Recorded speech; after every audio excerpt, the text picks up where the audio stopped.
علينا من يهده الله فلا مضل له ومن يضلل فلا هادي له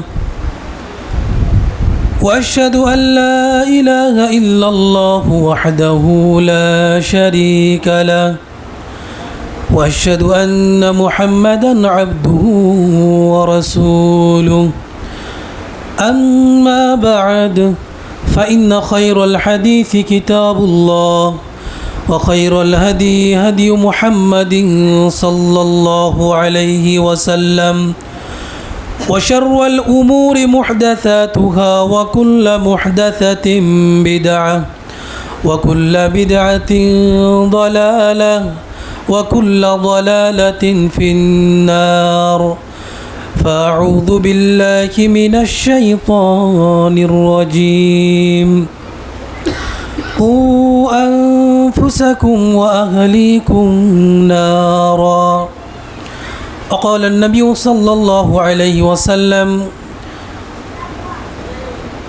إذا مات ابن آدم انقطع عنه عمله إلا من ثلاثة إلا من صدقة جارية أو علم ينتفع به أو ولد صالح يدعو له আলহামদুলিল্লাহ, সমস্ত প্রশংসা সে মহান আল্লাহ রাব্বুল আলামিনের জন্য, যার অশেষ মেহেরবানিতে আজকের এই পবিত্র জুমার দিনে তারই ঘর এই মসজিদে আসার তৌফিক দান করেছেন। সেই রবের শুকরিয়া জ্ঞাপনার্থে বলছি আলহামদুলিল্লাহ। দরুদ ও সালাম পেশ করছি মানবতার মহান মুক্তির দূত আল্লাহ রাব্বুল আলামিন যাকে এ বিশ্ববাসীর জন্য রহমত স্বরূপ প্রেরণ করেছেন, সেই নবীর প্রতি দরুদ ও সালাম পেশ করছি সাল্লাল্লাহু আলাইহি ওয়াসাল্লাম। সম্মানিত উপস্থিতি, আজকের এই পবিত্র জুমার সংক্ষিপ্ত যে খুতবার যে আলোচনার বিষয়, সেটা হচ্ছে সন্তানের অধিকার অথবা ইসলামের দৃষ্টিতে সন্তান প্রতিপালন। বর্তমান সময়ে, বর্তমান পৃথিবীতে, বর্তমান প্রেক্ষাপটে মানুষের জন্য সবচাইতে কঠিন যে কাজগুলো আছে তার মধ্যে অন্যতম কঠিন কাজ হচ্ছে সন্তানদেরকে সঠিকভাবে লালন পালন করা। এই শতাব্দীর সবচাইতে বড় চ্যালেঞ্জ হচ্ছে এটা, যে আপনি আপনার সন্তানকে সঠিকভাবে লালন পালন করবেন। বর্তমান এই পরিবেশ পরিস্থিতি যা চলছে সারা পৃথিবীতে, এই যে ইলেকট্রনিক্স প্রিন্টিং মিডিয়ার যুগে, অ্যান্ড্রয়েড ফোনের যুগে, ইন্টারনেটের যে সহজলভ্যতা, এই যুগে, ফিতনা ফাসাদের যুগে, চারিদিকে যেখানেই তাকাবেন সেখানেই ফিতনা। তো এই যুগে আমাদের সন্তানদেরকে লালন পালন করা অত্যন্ত কঠিন একটি কাজ। তবে আমরা যদি আমাদের সন্তানদেরকে যদি সঠিক তারবিয়তে ইসলামের যে নিয়ম কানুন, ইসলাম প্রদত্ত যেই পদ্ধতিটা রয়েছে, যে সিস্টেমটা রয়েছে, এই সিস্টেমটার মধ্যে দিয়ে যদি আমরা আমাদের সন্তানদেরকে লালন পালন করতে পারি, তাহলে ইনশাআল্লাহ তাআলা আমাদের সন্তানেরা একটা আদর্শ সন্তান রূপে গড়ে উঠবে ইনশাআল্লাহ তাআলা। কিন্তু এই জন্য আমাদেরকে কী করতে হবে? ইসলামের যে বিষয়গুলো আছে, এই বিষয়গুলো আমাদেরকে মেনে চলতে হবে, ফলো করে চলতে হবে। যদি আমরা এটা না করি, তাহলে আমাদের সন্তানদেরকে আমরা সঠিকভাবে লালন পালন করতে পারবো না, আমাদের সন্তানদেরকে আমরা সঠিকভাবে গঠন করতে পারবো না। আমরা চাই যে আমাদের সন্তান, আমরা যখন বৃদ্ধ বয়সে যাব, আমাদের সন্তান আমাদের সাথে ভালো ব্যবহার করবে, তো আমাদের সন্তানগুলো ভালোভাবে চলবে, আমাদের সন্তানগুলো তাদেরকে দেখে আমাদের চক্ষু শীতল হয়ে যাবে, আমাদের চোখ জুড়িয়ে যাবে, আমাদের নয়ন জুড়িয়ে যাবে। এরকম সন্তান আমরা সবাই চাই, কিন্তু আসলে বাস্তবে আমরা পাই কয়জন? খুব কম সংখ্যক মানুষই আছে যারা তাদের সন্তানদেরকে তাদের যে মনের চাহিদা, সেই চাহিদা অনুযায়ী, তাদের যে আশা আকাঙ্ক্ষা, এই আশা আকাঙ্ক্ষা অনুযায়ী পাওয়া যায় সন্তানদেরকে, এরকম খুব কম আছে। তো যাই হোক, আমরা যেটা বলছিলাম, যে পৃথিবীতে আপনি যখনই কারোর কোনো অধিকার নষ্ট করবেন, পৃথিবীতে যত ফিতনা ফাসাদ বিশৃঙ্খলা, এগুলো দেখবেন কোনো না কোনো অধিকার নষ্ট করার কারণে। আপনার যদি আপনি স্ত্রীর যদি সঠিকভাবে হক আদায় করতে না পারেন, দেখবেন স্বামী স্ত্রীর মধ্যে সম্পর্ক ভালো থাকবে না। স্ত্রী যদি স্বামীর হক সঠিকভাবে আদায় করতে না পারে, তাহলে দেখবেন যে সংসারের মধ্যে শান্তি থাকবে না। সন্তান যদি পিতামাতার সাথে ভালো ব্যবহার না করে, সন্তান যদি পিতামাতার সাথে সুন্দর ব্যবহার না করে, পিতামাতার হক তার অধিকার যদি আদায় না করে, ওই সন্তানের সাথে পিতামাতার সম্পর্ক ভালো থাকে না। আবার এরকম প্রত্যেকটা ক্ষেত্রে আপনি যদি আপনার প্রতিবেশীর হক আদায় না করেন, প্রতিবেশীর সাথে সম্পর্ক ভালো থাকবে না। ইসলাম এমন একটা জীবন ব্যবস্থা, এমন একটা দিন যেইখানে একটা ছোট বাচ্চা থেকে শুরু করে পশু পাখি গাছপালা সকল কিছুর অধিকার ইসলাম নিশ্চিত করেছে। প্রত্যেকটা জিনিসের আপনি এমন কোনো জিনিস বলতে পারবেন না যে জিনিসের অধিকারের কথা ইসলামে বলা নেই। আপনি যদি একটা পশু পাখির কথাও বলেন, পশু পাখির সাথে কেমন আচরণ করতে হবে, রাসূল সাল্লাল্লাহু আলাইহি ওয়াসাল্লামের এ ব্যাপারেও দিক নির্দেশনা রয়েছে প্রত্যেকটা কাজের ক্ষেত্রে। তেমনইভাবে আমাদের যে বিষয়টা আজকে আমরা আলোচনা করবো ইনশাআল্লাহ তাআলা, সেটা হচ্ছে সন্তানের অধিকার। আমরা সবাই জানি, পিতামাতার অধিকার জানি, স্বামী স্ত্রীর অধিকার জানি, তো অনেক অধিকার নিয়ে আমরা শুনেছি, কিন্তু সন্তানেরও যে অধিকার আছে এটা আমরা অনেকে ভুলে গিয়েছি। এটা খুবই দুঃখজনক একটা ব্যাপার। সন্তানদের যে অধিকার এটা যে আছে, এটাকে আমাদের মাথায় ঢোকাতে হবে। কারণ আপনি যখন আপনার সন্তানের অধিকারটা ভালো করে আদায় করবেন, সঠিকভাবে আপনি তাকে তার হকটা যখন আপনি প্রদান করে দেবেন, ওই সন্তান বড় হয়ে আপনার হক অবশ্যই আদায় করবে। কিন্তু ছোটোবেলা থেকে আপনার সন্তানকে আপনি তার যে অধিকারগুলো, তার যে হকগুলো ছিল, এইগুলো আপনি দিবেন না। আবার বড় হয়ে চিন্তা করবেন এই সন্তান আপনার হক আদায় করবে, আপনার সাথে ভালো ব্যবহার করবে, তো এটা তো আশা করা বোকামি। এই জন্য আমাকে আগে দিতে হবে আমার সন্তানের যা প্রয়োজন। ইসলাম আমাকে যেটা বলেছে যে একজন নবজাতককে, একটা সন্তানকে একেবারে ছোট থেকে তার যে প্রাপ্তবয়স্ক পর্যন্ত তাকে কিভাবে গড়ে তুলতে হবে, ইসলামী যে নিয়ম নীতি আছে যেটাকে আমরা প্যারেন্টিং বলি, তো এই কাজটা যদি আমরা সঠিকভাবে করতে পারি, আমার সন্তান ভবিষ্যতে আদর্শ সন্তান, একজন নেককার ভালো সন্তান হবে। তো যাই হোক, তো আমরা যেটা বলছিলাম যে সন্তানের অধিকার শুরু হয় সন্তান পৃথিবীতে আসার আগে থেকেই। একটা সন্তানের অধিকার, একটা বাচ্চার ছেলে বা মেয়ে, তার অধিকার শুরু হয় সেই দুনিয়াতে আসার আগে থেকেই তার অধিকার শুরু হয়ে যায়। প্রথম অধিকার কি? 1 নম্বর সন্তানের হক যেটা প্রাপ্য, সেটা হচ্ছে সন্তানের যে পিতামাতা হবে তাকে নেককার হতে হবে। স্বামী স্ত্রী উভয়কে কী হতে হবে? ভালো হতে হবে, তাদেরকে নেককার হতে হবে।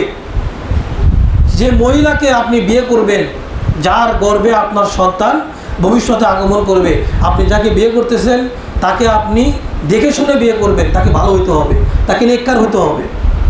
আবার আপনার মেয়েকে হয়তো কোনো ছেলের সাথে বিয়ে দিচ্ছেন, আপনাকে ওটাও দেখতে হবে যে যেই ছেলের সাথে, যেই ছেলেটার সাথে আমার মেয়েকে বিয়ে দিচ্ছি, বা মেয়েদেরও দেখা উচিত যে আমার যার সাথে বিয়ে হচ্ছে আসলে সে দিনদার কিনা। মেয়েদেরও খোঁজ নেওয়া উচিত, পরিবারের সাথে কথা বলা উচিত যে আমাকে যার সাথে বিয়ে দিচ্ছেন সে আসলে কেমন, সে আমাকে পর্দায় রাখতে পারবে কিনা, আমাকে দিন চলাতে পারবে কিনা, সব কিছু খবর নিয়ে আপনি তারপরে বিয়ে করুন। এই জন্য রাসূল সাল্লাল্লাহু আলাইহি ওয়াসাল্লাম বলছেন যে নারীদের ব্যাপারে মানে বিশেষ করে এখানে সবচাইতে বড় ভূমিকা হচ্ছে মায়েদের। কারণ একটা জাতি গঠনের সবচাইতে বড় ভূমিকা হচ্ছে মায়েদের। কারণ মনে করেন যে আমার যদি একটা সন্তান হয়, এখন আমি ব্যবসা করি বা চাকরি করি বা বিভিন্ন কাজকর্মে আমরা আছি, আপনারা কেউ ব্যবসা করেন, কেউ বা চাকরি করেন, কেউ বা মাঠে কাজ করেন, তা আমরা কি করি? সকালবেলা আমরা ঘুম থেকে উঠে খাবার দাবার যাই করা দরকার। আপনি যদি কৃষক হন, আপনি এখন একটা কোদাল কাছে যাই পারেন নিয়ে আপনি মাঠে চলে গেলেন। আপনি যদি ব্যবসায়ী হন, আপনি খাবার দাবার বেঁধে নিয়ে বা আপনি চলে গেলেন আপনার দোকানে বা ব্যবসা প্রতিষ্ঠানে চলে গেলেন।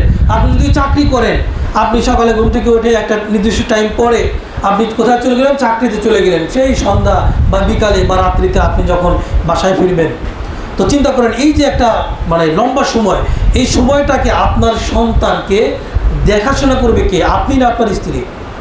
আপনার স্ত্রী। তার মানে আপনার স্ত্রী এই সময়টাকে না আপনার সন্তানকে সবচাইতে বেশি যে সময় দেবে সে হচ্ছে আপনার স্ত্রীর জন্য। প্রথম হচ্ছে স্ত্রীকে ভালো হতে হবে। আপনাকে এমন স্ত্রী নির্বাচন করতে হবে যে স্ত্রীকে আপনি দিনদারিতা দেখে নির্বাচন করবেন। এমন না যে আপনার শ্বশুরের কয় বিঘা জমি আছে, আপনার শ্বশুরের কয়টা বাড়ি আছে, আপনার শ্বশুরের ব্যাংকে কত টাকা আছে, তা আপনি যদি আপনার যাকে বিয়ে করতে যাচ্ছেন একে বিয়ে করলে আপনি কত টাকার সম্পদের মালিক হতে পারবেন, যদি আপনার এই চিন্তা থাকে। বা আপনি চেহারা দেখে বিয়ে করলেন, মাশাআল্লাহ খুব সুন্দর চেহারা, অনেক ফর্সা, দেখতে শুনতে ভালো, দিনদারিতা নাই, তাহলে আপনি ঠকবেন। এই জন্য রাসূল সাল্লাল্লাহু আলাইহি ওয়াসাল্লাম বলছেন সহিহ মুসলিমের 1460 নম্বর হাদিস যে আর দুনিয়া কুল্লুহা মাতা ওয়া খায়রু মাতা'আদ দুনিয়া আল মারআতু সালিহা।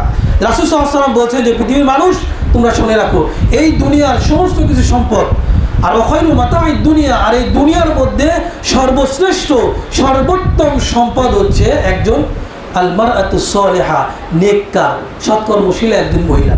এ হচ্ছে দুনিয়ার সবচাইতে দামি সম্পদ। এর চাইতে দামি সম্পদ পৃথিবীতে আর কিছু নাই। এটা কেমন দামি সম্পদ? যাদের স্ত্রী কথা শুনে না, স্ত্রীর সাথে যাদের মিল নাই, মরে যায় বিষ খায় মরে যায় বা দেশ ছেড়ে চলে যায়। আমি যদি বন জঙ্গলে চলে যেতে পারতাম এই বউ ফেলায় রেখে, তাহলে হয়তো ভালো হতো। তারা ভালো করে বোঝে একজন নেককার মহিলার কি দাম, একজন নেককার মহিলার কি মর্যাদা, এটা তারা বোঝে।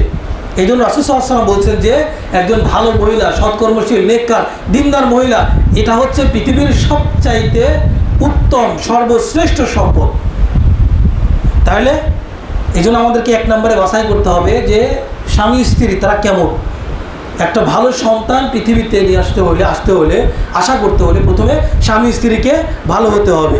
এরপরে এই জন্য রাসূল সাল্লাল্লাহু আলাইহি ওয়াসাল্লাম আরও বলছেন, সহিহ বুখারীর হাদিস, যে তুনকাহুল মারআতু লিআরবাঈন, যে একজন মহিলাকে বিবাহ করা হয় 4টা গুণ দেখে। কয়টা গুণ দেখে? 4টা গুণ দেখে। হাদিস আমরা সবাই জানি। সেটা কি? যে লিমালিহা ওয়ালি হাসাবিহা ওয়ালি জামালিহা। তো রাসূল সাল্লাল্লাহু আলাইহি ওয়াসাল্লাম বলছেন যে তার 4টা জিনিস দেখে বিবাহ করা। একটা হচ্ছে লিমালিহা, সম্পদ দেখে। কি দেখে? সম্পদ। আর একটা হচ্ছে ওয়ালি হাসাবিহা, বংশ দেখে, বংশটা কেমন। দেখবেন যে আমাদের সমাজে অনেক মানুষ আছে বিয়ে করার সময় কি করে, যে অমুক বংশে বিয়ে যদি করতে পারি তাহলে আমার উপরে সমাজে কেউ মাতব্বরি করতে পারবে না, আর এই অমুক বংশের যদি জামাই আমি হতে পারি তাহলে আমি এই এলাকায় রাজ করে বেড়াবো, কারণ আমার শ্বশুর বাড়ির অমুক অমুক নেতা, অমুকে তমুক নেতা, আমার সুমন্দি এই করে, আমার সুমন্দি ওই করে, তাদের বংশে এতগুলো মানুষ, এক ডাক দিলে পরে 1000 লাঠি একসাথে বের হয়ে যাবে। তো এরকম যারা বংশ থেকে বিয়ে করবে। তারপরে হচ্ছে ওয়ালি জামালিহা, সৌন্দর্য দেখে। আর 4 নম্বর হচ্ছে ওয়ালি দীনিহা, তার দিনদারিতা দেখে। তার কি দেখে? দিনদারিতা দেখে। রাসূল সাল্লাল্লাহু আলাইহি ওয়াসাল্লাম 4টা জিনিসের কথা বললেন যে 4টা জিনিস দেখে বিয়ে করা হয়। তবে রাসূল সাল্লাল্লাহু আলাইহি ওয়াসাল্লাম তার উম্মতকে অর্ডার করলেন, আদেশ দিলেন, ফাসফার বিযাতিদ দ্বীন, যে তোমরা কি করো, তোমরা দিনদারিকে প্রাধান্য দিয়ে বিয়ে করো, বাকিগুলো দেখার দরকার নেই। তুমি দিনদারিতে প্রাধান্য দাও, যে তার মধ্যে দিনদারিতা আছে কিনা, পর্দা করে চলে কিনা, তার মাহরাম গায়রে মাহরাম এগুলো মেনটেন করে চলে কিনা, নামাজ কালাম পড়ে কিনা, তো দিনের বিধান পালন করে কিনা, এই বিষয়গুলো দেখে তুমি বিবাহ করো।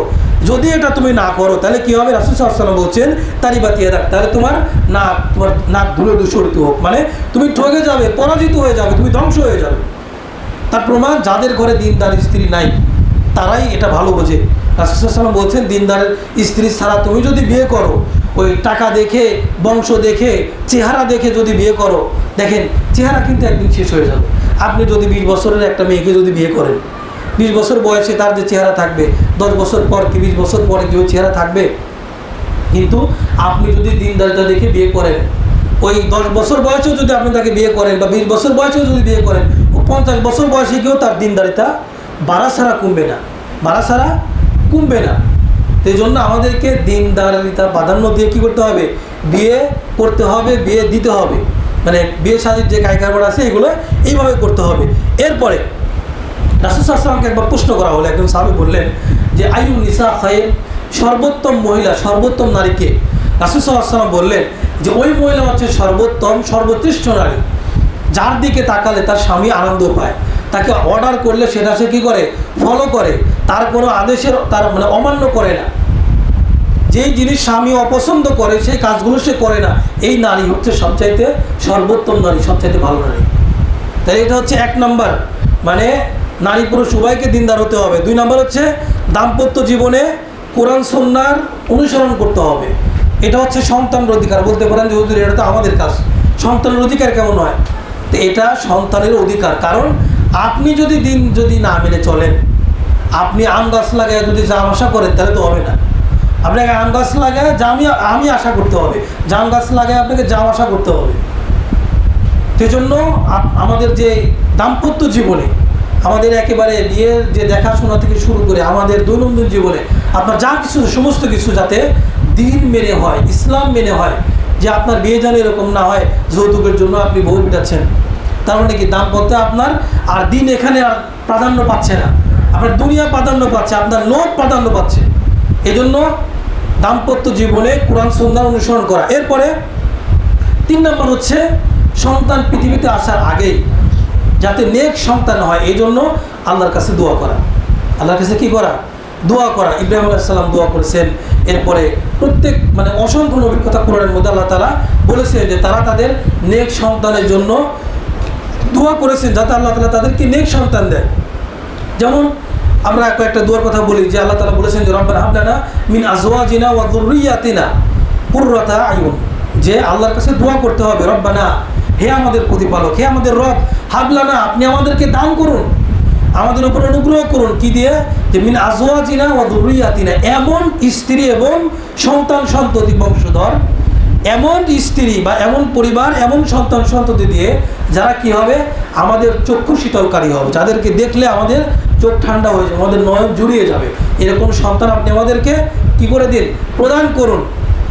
এরপরে জাকারিয়া আলাইহিস সালাম আল্লাহর কাছে দোয়া করছেন যে রব্বি হাবলি মিন লাদুনকা যুররিয়াতান তাইয়্যিবা, হে আমার প্রতিপালক, আপনি আমাকে এমন একটা বংশধর সন্তান দান করেন যারা কি এমন বংশ যারা উত্তম হবে, সর্বোত্তম হবে। ইন্নাকা সামিউদ দুআ, নিশ্চয়ই আপনি মানুষের দোয়া আপনি শ্রবণকারী, মানুষের দোয়া আপনি কবুল করে থাকেন। এরপরে ইব্রাহিম আলাইহিস সালাম দোয়া করছেন, বৃদ্ধ হয়ে গিয়েছেন, তার সন্তান হচ্ছে, আল্লাহ তাআলার কাছে দোয়া করলেন কি রব্বি হাবলি মিনাস সলিহিন, হে আমার প্রতিপালক, আপনার পক্ষ থেকে আমাকে কি দান করুন? সলিহিন, সৎকর্মশীল, নেককার একটা সন্তান দান করুন। আল্লাহ তাআলা তার দোয়া কি করলেন? কবুল করলেন। আল্লাহ তাআলা বলছেন ফাবাশশারনাহু বিগুলামিন হালিম, আল্লাহ তাআলা তার দোয়া কবুল করেছেন। এই জন্য সন্তানের জন্য, নেক সন্তানের জন্য দোয়া করতে হবে। আপনি শুধু বিয়ে করে বাসর করলেন আর সন্তান হয়ে গেল এটাই নেক হবে, বিষয়টা কিন্তু এমন না। আপনার দাম্পত্য জীবনের কোরআন সুন্নাহর পাশাপাশি আপনাকে আল্লাহর কাছে বেশি বেশি দোয়া করতে হবে যাতে করে নেক সন্তান আপনাকে আল্লাহ তাআলা প্রদান করেন। তো আমরা তো সাধারণ মানুষ, যেখানে নবী রাসূলগণ আল্লাহর কাছে দোয়া করেছেন যে নেক সন্তানের জন্য, ভালো সন্তানের জন্য, তাহলে আমরা তো গুনাহগার মানুষ, তারা তো আর গুনাহগার ছিল না, আমরা তো গুনাহগার মানুষ। আর আমাদের দোয়া আল্লাহ তাআলা কবুল করতেও, আমরা যে দোয়াটা করছি কবুল হইতেও পারে, নাও পারে। কিন্তু দেখেন নবী রাসূলগণ তাদেরও সন্তান হয় নাই, অনেকে সন্তানবিহীন এই পৃথিবী থেকে বিদায় নিয়েছেন। তারা আল্লাহর কাছে দোয়া করছেন যে আল্লাহ আমাকে নেক সন্তান দেন, ভালো সন্তান দেন। তো তাইলে ভালো স্ত্রী দেন, এগুলো আমাদেরকে আল্লাহর কাছে কী করতে হবে? চাইতে হবে। দোয়া কবুলের যে সময়গুলো আছে সময়গুলোতে আপনি আপনার স্ত্রী যাতে ভালো হয়, আপনার সন্তান যাতে ভালো হয়, এই দোয়াগুলো করতে হবে। এটা গুরুত্বপূর্ণ একটি বিষয়, কারণ নেক সন্তানই আপনার কাল কিয়ামতের দিন কাজে লাগবে। আপনি মারা গেলে এই নেক সন্তানই আপনার জন্য কাজে লাগবে। আপনার সন্তান যদি নেককার না হয়, ভালো যদি না হয়, এই সন্তান আপনার কোনো কাজে লাগবে না। এই সন্তান আপনার কোনো কাজে লাগবে না। আপনি মারা গেলে আপনার সম্পদই শুধু ভোগ করবে, আর অন্য কোনো কাজে আপনার লাগবে না। আপনার জন্য একটু দোয়াও করতে পারবেন না, যে দোয়ার বদৌলতে আপনি কবরের মধ্যে একটু শান্তিতে থাকতে পারবেন। যে রাসূল সাল্লাল্লাহু আলাইহি ওয়াসাল্লাম বলছেন যে ইন্নার রাজুলা লা তুরফাউ দারাজাতুহু ফিল জান্নাহ, যে এমন অনেক লোকের জান্নাতের মধ্যে তার মর্যাদা আল্লাহ তাআলা বৃদ্ধি করে দেন। তো সে ব্যক্তি আল্লাহর কাছে বলে যে আল্লাহ, আমি তো মারা গেছি, কবরের মধ্যে আমার মর্যাদা কেন বৃদ্ধি পাচ্ছে, কীভাবে সম্ভব? আমি তো কোনো আমলও করতেছি না। তখন আল্লাহ তাআলার পক্ষ থেকে বলা হবে যে বিস্তিগফারি ওয়ালাদাকা, তোমার সন্তান তোমার জন্য কি করছে? ইস্তিগফার করছে, ক্ষমা প্রার্থনা করছে, এই জন্য জান্নাতের মধ্যে তোমার মর্যাদা আল্লাহ তাআলা বৃদ্ধি করাচ্ছেন, কবরের মধ্যে তোমার মর্যাদা আল্লাহ তাআলা কী করাচ্ছেন? বৃদ্ধি করাচ্ছেন। তা আপনার সন্তান যদি আপনার জন্য দোয়াই যদি না করে, আপনার সন্তান যদি এই ডিজিটাল যুগের যদি সন্তান হয়, সারাদিন টিকটকে রিলস করে বেড়ায়, অঙ্ক করে বেড়ায়, তঙ্ক করে বেড়ায়, ফেসবুকে ভিডিও দিয়ে বেড়ায়, এই যে কন্টেন্ট ক্রিয়েট করে বেড়ায়, তো এইগুলো যদি করে বেড়ায় আপনার জন্য দোয়া সে করবে কখন? নামাজ কালাম পড়ে না, তার চুলের স্টাইল দেখলে মনে হয় যে এটা কোনো মুসলমানের সন্তান নাকি কোনো ইহুদির সন্তান, বুঝেই কুল পাওয়া যায় না। তো এরকম সন্তান আপনার কবরে কোনো উপকার করতে পারবে না। আচ্ছা, এরপরে এটা গেল সন্তান জন্মের আগে তার অধিকার। এরপর সন্তান যদি পৃথিবীতে আসে তারপরে তার কী কী অধিকার রয়েছে। এটার 1 নম্বর হচ্ছে আপনার সন্তান যখন পৃথিবীতে আগমন করবে প্রথম কাজ হচ্ছে তার কানে আজান দেওয়া। এটা হচ্ছে 1 নম্বর কাজ। এটা কি 1 নম্বর কাজ? সুনান আবু দাউদের 5105 নম্বর হাদিস, যে যখন হাসান হুসাইন জন্মগ্রহণ করলো রাসূল সাল্লাল্লাহু আলাইহি ওয়াসাল্লাম তাদের কানে কী করেছিলেন? আজান দিয়েছিলেন। এটা হচ্ছে 1 নম্বর কাজ। এরপরে 2 নম্বর কাজ হচ্ছে তাহনিক করানো। যদিও ব্যাপারটা নিয়ে একটু ইখতিলাফ আছে। তাহনিক আপনার সন্তান হলো কিছু মিষ্টি জাতীয় কিছু জিনিস তার মুখে আপনি হয়তো কোনো আলেমের কাছে বা কোনো নেককার মানুষের কাছে গিয়ে বললেন আমার সন্তানের জন্য একটু কী করে দেন? দোয়া করে দেন। আবু মুসা আল আশআরী রাদিয়াল্লাহু তাআলা বলছেন যে উলিদ আলী গোলামুন, আমার একটা মানে ছেলে সন্তান জন্মগ্রহণ করলো।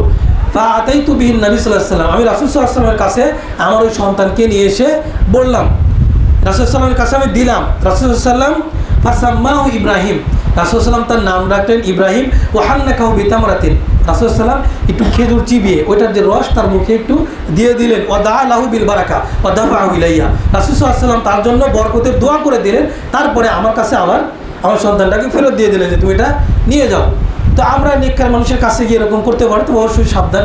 তো রাসূল সাল্লাল্লাহু আলাইহি ওয়াসাল্লামের মুখের লালা আর আমাদের মুখের লালা কিন্তু এক হয় না। এই জন্য আমার কাছে যদি কেউ নিয়ে আসে, আমি সামান্য একটু মানে হাতে করে নিয়ে তার মুখে একটু দিয়ে তার জন্য যতটুকু পারি আমি দোয়া করে দিই, তার বরকতের জন্য, তার কল্যাণের জন্য, সে যাতে ভালো একজন দিনদার মানুষ হতে পারে, আলেম হতে পারে, এই দোয়া আমি তার জন্য করে দিই। যদি অনেক ওলামায়ে কিরামগণ বলেছেন তাহনিক করাটা এটা হচ্ছে রাসূল সাল্লাল্লাহু আলাইহি ওয়াসাল্লামের সাথে খাস ছিল। তারপর যদি কেউ করতে চায় তাহলে যে সিস্টেমটা বললাম এটা ইনশাআল্লাহ তাআলা করতে পারে। এরপরে 3 নম্বর হচ্ছে সুন্দর নাম রাখা। কি করা? সুন্দর নাম রাখা। নাম রাখার উত্তম সময় হচ্ছে সপ্তম দিনে। আপনি নাম আগে থেকে বাছাই করতে পারেন, এটা কোনো সমস্যা নেই। তো সুন্দর নাম রাখা এটা হচ্ছে একজন পিতামাতার উপরে একটা ওয়াজিব দায়িত্ব, এটা আবশ্যক একটা দায়িত্ব। আপনি সুন্দর দেখে একটা নাম রাখবেন, এটা হচ্ছে আপনার দায়িত্ব। কারণ রাসূল সাল্লাল্লাহু আলাইহি ওয়াসাল্লাম বলছেন কাল কিয়ামতের দিন মানুষকে তার পিতার নাম সহকারে ডাকা হবে, যে অমুকের বেটা অমুক। তো আপনি যদি খারাপ নাম রাখেন, আপনার নাম যদি খারাপ হয়, খারাপ বলতে মানে এমন অনেকে নাম রাখে দেখবেন স্টাইলিশ নাম, মানে শুনতে ভালো শোনা যায় কিন্তু নামের কোনো অর্থ নেই। এরকম কোনো ধরনের নাম রাখা যাবে না, নাম রাখা যাবে না। ইসলামিক নাম রাখবেন, চেষ্টা করবেন তো নবীদের নামে নাম রাখা, সাহাবায়ে কিরামদের নামে নাম রাখা। এরপরে যে নামগুলোর নামের অর্থগুলো ভালো, এরকম দেখে একজন ভালো আলেমের কাছে গিয়ে আপনি গিয়ে নাম রাখবেন। রাসূল সাল্লাল্লাহু আলাইহি ওয়াসাল্লাম বলেছেন আহাবুল আসমা ইলাল্লাহি তাআলা আব্দুর রহমান ও আব্দুল্লাহ, আল্লাহর কাছে সবচাইতে প্রিয় নাম হচ্ছে আব্দুল্লাহ এবং আব্দুর রহমান, এটা হচ্ছে সবচাইতে প্রিয় নাম। এর বাইরেও আপনি বিভিন্ন সাহাবায়ে কিরামগণের নামে নাম, এরপরে নবীদের নামে নাম, তো আপনি এগুলো রাখতে পারেন। এবং যেই নামগুলোর অর্থ সুন্দর এই নামগুলো রাখতে হবে, যেগুলোর অর্থ ভালো না, অর্থহীন নাম, এরকম কোনো নাম রাখা যাবে না, এরকম কোনো নাম রাখা যাবে না। এটা গেল 3 নম্বর অধিকার। কারণ রাসূল সাল্লাল্লাহু আলাইহি ওয়াসাল্লাম অনেক সাহাবীর নাম বদলাই দিয়েছেন তাদের নামের ত্রুটি থাকার কারণে, অর্থ খারাপ থাকার কারণে। তো এইগুলো তিনি কি করেছেন? নাম বদলাই দিয়েছেন। অসংখ্য প্রমাণ সুনান আবু দাউদের হাদিসের মধ্যে আছে। এরপরে হচ্ছে আকিকা দেওয়া। এটা হচ্ছে আকিকার সুন্নাত হচ্ছে 7ম দিনে আকিকা দেওয়া। কততম দিনে? 7ম দিনে আকিকা দেওয়া। এটা হচ্ছে রাসূল সাল্লাল্লাহু আলাইহি ওয়াসাল্লামের সুন্নাত। রাসূল সাল্লাল্লাহু আলাইহি ওয়াসাল্লাম বলেছেন কুল্লু গুলামিন রাহিনাতুন বিআকিকাতিহি তুযবাহু আনহু ইয়াওমা সাবিহি, যে 7ম দিনে যে ওই নবজাতকের পক্ষ থেকে যে আকিকাটা, পশুটা কুরবানি করা হয়, প্রত্যেক সন্তান এই আকিকার সাথে কি থাকে? আবদ্ধ থাকে। এটা আপনি দিবেন কি জন্য? আপনার সন্তানের যাতে কোনো বিপদ আপদ না হয়, সেজন্য যাবতীয় বিপদ আপদ তার খারাপ থেকে জন্য আল্লাহ তাআলা তাকে হেফাজত করেন। এই জন্য তারা জানের বদলে একটা কী করবেন, আপনি একটা, যদি ছেলে হয় 2টা ছাগল, আর যদি মেয়ে হয় তাহলে একটা ছাগল আপনি মানে আল্লাহ রাস্তায় এটা আপনি আকিকা করে দেবেন। তো এটা হচ্ছে 7ম দিনের কাজ। 7ম দিনে নাম রাখার ব্যাপারেও আছে। এরপরে হচ্ছে খাতনা করা। এরপর হচ্ছে কি করা? খাতনা করা। এটাও 7ম দিনেরই একটি কাজ। তো যদিও পরে করেন এটাতে সমস্যা নেই, তবে উত্তম হচ্ছে কি 7ম দিনেই খাতনা করানো। আমাদের দেশে তো এখন খাতনা করে ওই যে হালখাতা করা হয়, খাতনা করানোর পরে শুরু হয়ে যায় বিশাল বড় অনুষ্ঠান। বিশাল বড় অনুষ্ঠান শুরু হয়ে যায়, সারা দেশের লোকজনকে দাওয়াত করে খাওয়াইতে হবে, হালখাতা দিয়ে টাকা উঠাইতে হবে। এটা হচ্ছে আমাদের সমাজের একটা সিস্টেম, মানে খুবই খারাপ সিস্টেম না। তো এটা খুবই আসলে মানে গর্হিত একটা কাজ। আপনার সন্তান হয়েছে, আপনি আকিকা দিয়ে মানুষকে খাওয়াই দেন, মুসলমানে দিয়ে আপনার অনুষ্ঠান করাতে হবে, হালখাতা করাতে হবে, টাকা তুলতে হবে। শ্বশুরবাড়ি থেকে এত টাকা না দিলে আপনি বেজার হবেন, অত টাকা না দিলে বেজার হবেন। তো এইরকম যে কার্যক্রমগুলো, এটা খুবই আসলে নিন্দনীয় কাজ। এই জন্য আমাদের এই কাজ থেকে কী করতে হবে? বিরত থাকতে হবে। আপনার যদি খুব খুশি হন যে আপনার একটা সন্তান হয়েছে, ছেলে হয়েছে কি মেয়ে হয়েছে, আপনি খুব খুশি হয়েছেন, ঠিক আছে, আমি খুশি হয়ে আমার আত্মীয় স্বজন যারা আছে বা গরিব দুঃখী মানুষ যারা আছে এদেরকে আমি মানে ফি সাবিলিল্লাহ আমি খাওয়াই দিলাম। এটা গরু জবাই করে খাওয়ান পর যা বলছে আপনি খাওয়ান, সমস্যা নাই। কিন্তু হালখাতা করার তো আপনার মুসলমানে দিয়ে হালখাতা করতে হবে, দরকার নাই।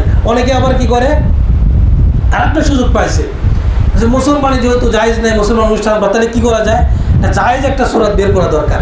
ওই যে মুখে বাদ দেয়, আইটে মুখে বলে আমাদের যেটা গ্রাম্য ভাষায়, মুখে বাদ দিয়ে অনুষ্ঠান করে দেখবেন যে ওইখানেও হালখাতা বসায় দিয়েছে। দেখেন ভাই, ইসলামে এরকম মুখে বাদ বলে এরকম কোনো কিছু নাই। যেটা আছে সেটা আমরা আলোচনা করেছি এবং করতেছি। এরপরে 5 নম্বর হচ্ছে যথাযথভাবে দুগ্ধপান করানো। ওই সন্তানকে তার মায়ের দায়িত্ব হচ্ছে তাকে তার বুকের দুধ পান করাবে। কিন্তু আমাদের বর্তমান যুগের সবচেয়ে বড় সমস্যা হচ্ছে যে দেখবেন ওই যে হসপিটালে যদি হয় দেখবেন নার্সরা বলবে যে ওই ল্যাকটোজেন নিয়ে এসে খাওয়ান, অমুক নিয়ে এসে খাওয়ান, বিভিন্ন মানুষ এসে পরামর্শ দিবে যে ওই দুধ কিনে নিয়ে এসে খাওয়ান, এই করেন সেই করেন। কিচ্ছু করার দরকার নাই, আপনি মায়ের দুধই আপনার সন্তানকে খাওয়ান। আজকে দেখেন মায়েদের সাথে সন্তানদের যে সম্পর্ক মানে অনেকটা অবনতি, অনেক ঘাটতি, মায়া মোহাব্বত কম। এটার অন্যতম একটা কারণ যেটা আমার কাছে মনে হয় সেটা হচ্ছে এই সন্তানদেরকে মায়ের বুকের দুধ পান না করার কারণ। সন্তানের অধিকার ছিল 2-2.5 বছর তার মায়ের বুকের দুধ পান করবে, এটা হচ্ছে সন্তানের অধিকার।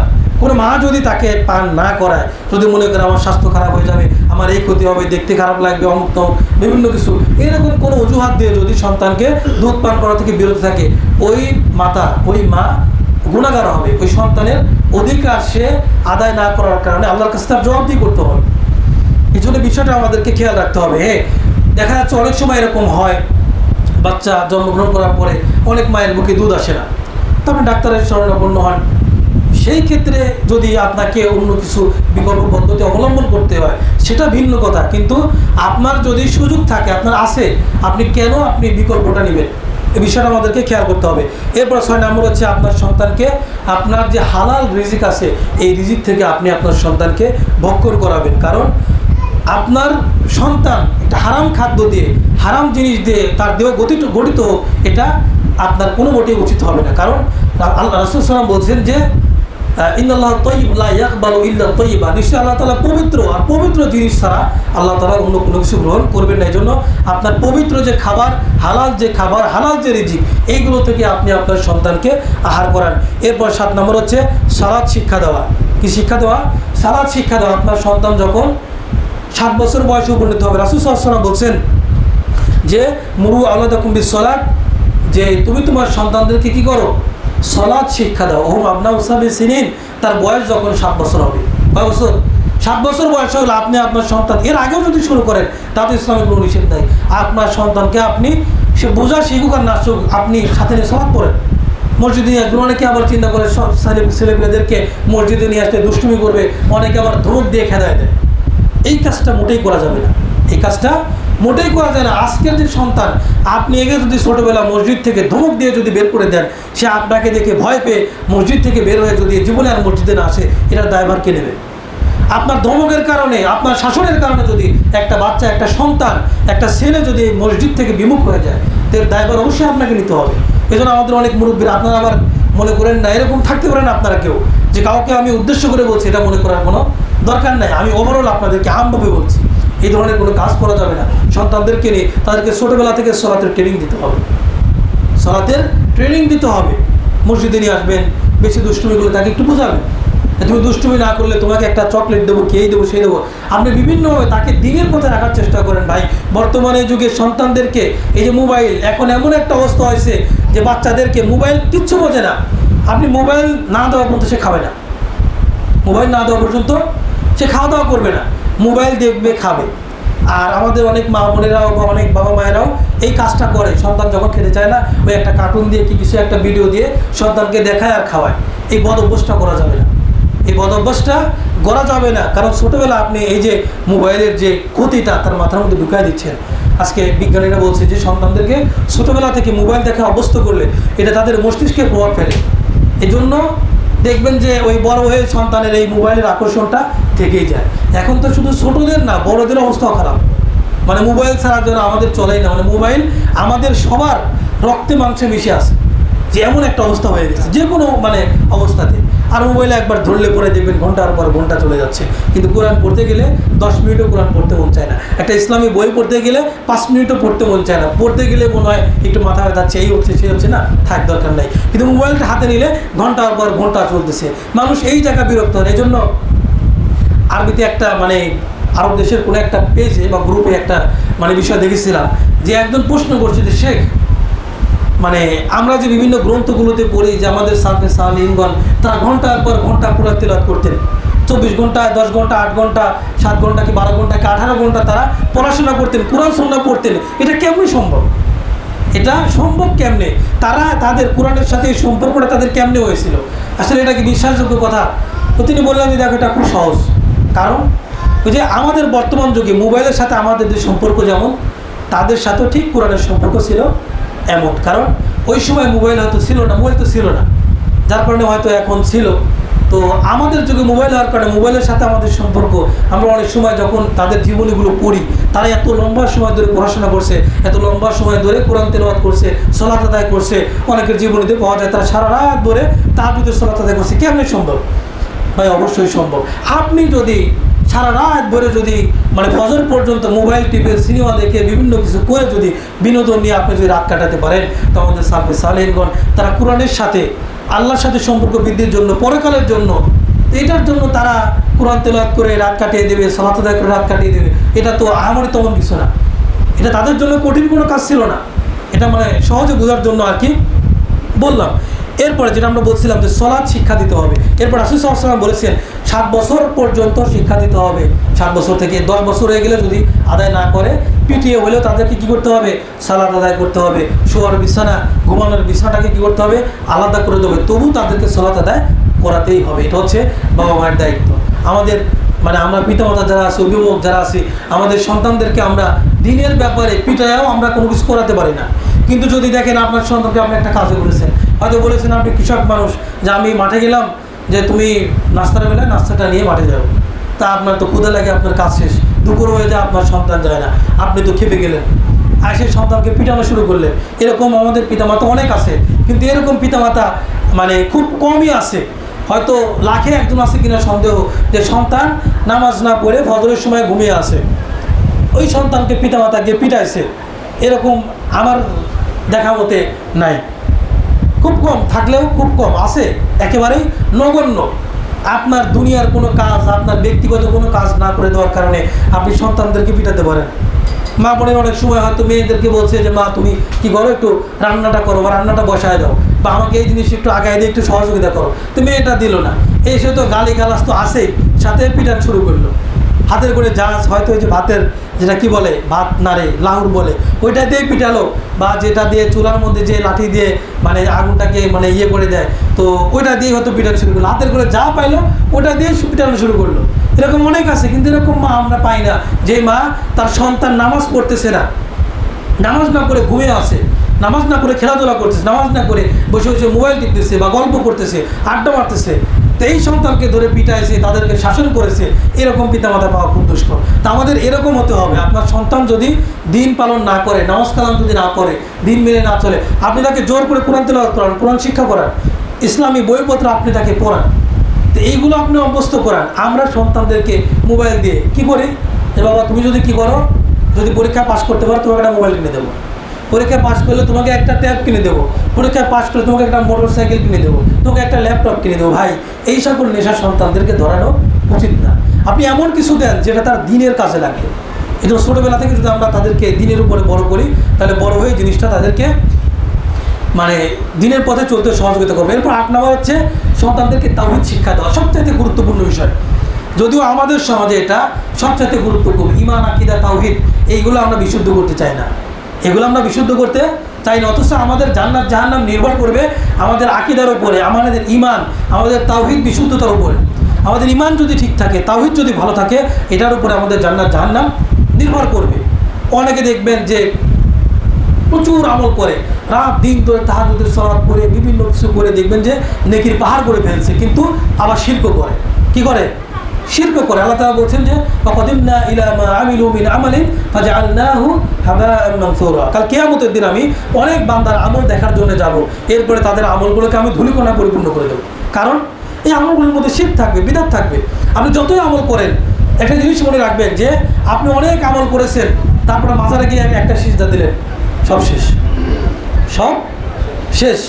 আপনি যদি বছরের পর বছর কম্পিউটারে লিখলেন, লেখার পরে ওইটা কী করলেন, ওইটাকে যদি ডিলিট করে দেন, আবার ডিলিট বাটনে চাপ দিয়ে যদি ডিলিট করে দেন, তাহলে কী হয়ে যাবে?